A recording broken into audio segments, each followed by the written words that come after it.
Pusat kesenian Taman Ismail Marzuki sekarang ini hancur luluh. Karena aku punya kebijaksanaan dan kau akan maju lagi, nggak tahu malu. Ku harap kau memang kartu mati dan aku akan melakukan resistensi sepanjang kau mencalonkan, sepanjang kau punya kampanye, sepanjang kau punya omongan kosong tentang Betawi. Tidak bisa pun. Secara politik kita tidak pernah bisa ketemu. Saya seorang idealis dan kau seorang oportunis. Beda, tidak ada momen politik yang membuat kita bisa bertemu. Sampai kawan-kawan kita bisa bingung terserah. Tapi kau gunakan kawan-kawan dari kantor itu untuk menjadi barisanmu di DKI dengan dana pemerintah yang begitu besar dan kau tidak malu.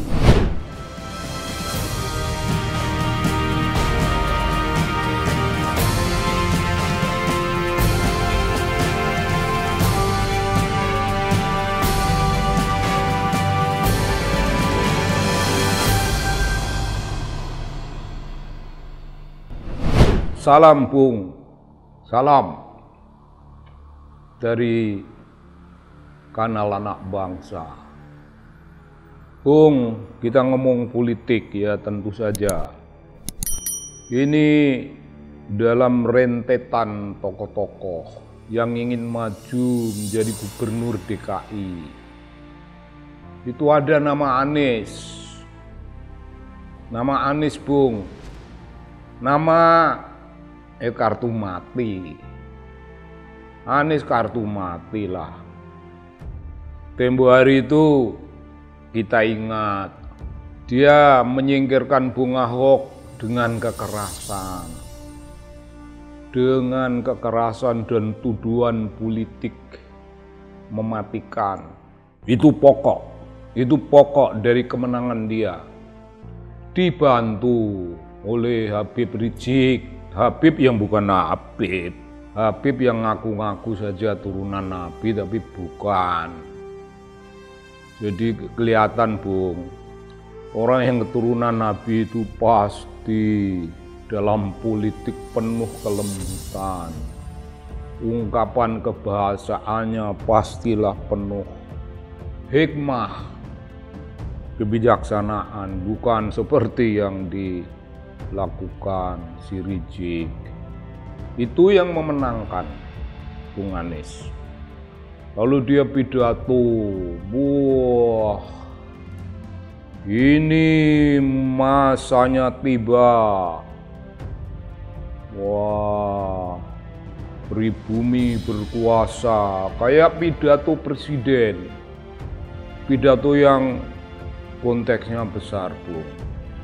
Dan mengatakan pribumi menang. Pribumi mana? Kau kan orang Arab. Bagaimana bisa kau sebut pribumi menang lalu ini orang asing tersingkir? Mana? Nggak bisa seorang pemimpin bicara begitu. Orang Tionghoa itu bukan orang asing, mereka sudah di sini berabad-abad lalu, sama dengan abad-abadnya orang Arab, sama dengan nenek moyangmu datang sini sebagai orang asing. Jangan menganggap pribumi apaan. Konsep pribumi sudah tidak ada lagi dalam dunia politik kita. Konsep pribumi itu sudah dihapus oleh keputusan politik Habibie jauh sebelum peristiwamu. Jadi kenapa kau masih menggunakan kata itu? Memalukan, Bung. Anda sendiri orang Arab, orang asing lah, pendatang, nenek moyangmu juga pendatang dan kau cuma lahir di daerah sini tapi kau lahirnya orang pendatang. Sama dengan Bung Ahok. Bung Ahok kau sia-siakan. Bung Ahok punya nenek moyang itu sudah datang kemari itu. Datang kemari abad-abad yang lalu, abad. Lama. Jadi Bung Ahok ya orang kita lah, lahir di tanah air kita, menghirup udara kita, minum air kita, ya begitu.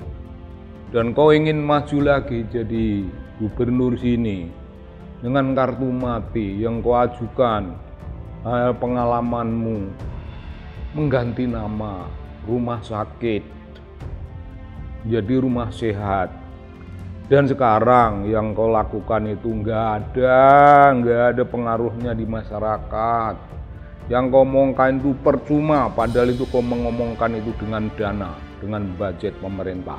Kau pakai ganti-ganti, kau orang punya nama jalan ganti. Nggak ada tujuanmu, nggak mengerti, kau nggak mengerti mesti apa yang dilakukan di DKI. Kau ingin mengutik-utik sejarah, kau ingin menghidupkan sejarah Betawi, tapi tidak kena. Lain sama Bung SM Ardan yang membawa lenong ke pentas nasional melalui Taman Ismail Marzuki. SM Ardan karya-karyanya banyak mengenai masyarakat Betawi, menampilkan lenong dan mainan-mainan lenong itu sebagai drama di panggung nasional kita. Taman Ismail Marzuki sama dengan ketoprak Jawa main di situ, sama dengan wayang kulit Jawa main di situ, dan drama-drama modern, drama-drama Indonesia di pusat kesenian. Dan kau menghancurkan pusat kesenian itu. Ingat aja, pusat kesenian Taman Ismail Marzuki sekarang ini hancur luluh karena aku punya kebijaksanaan, dan kau akan maju lagi, nggak tahu malu. Ku harap kau memang kartu mati, dan aku akan melakukan resistensi sepanjang kau mencalonkan, sepanjang kau punya kampanye, sepanjang kau punya omongan kosong tentang Betawi. Tidak bisa Bung. Secara politik kita tidak pernah bisa ketemu. Saya seorang idealis dan kau seorang oportunis. Beda. Tidak ada momen politik yang membuat kita bisa bertemu.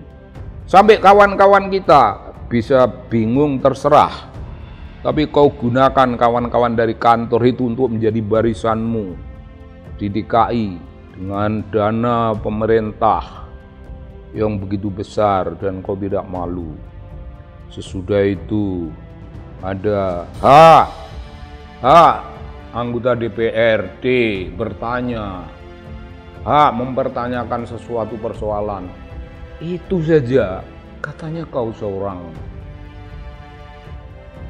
terdidik, katanya kau orang sekolahan, katanya kau orang muda, katanya kau terbuka dalam pemerintahan. Tapi kenapa anggota DPR bertanya, sekedar mau bertanya kepada gubernur, kau singkang dengan cara politik begitu rupa.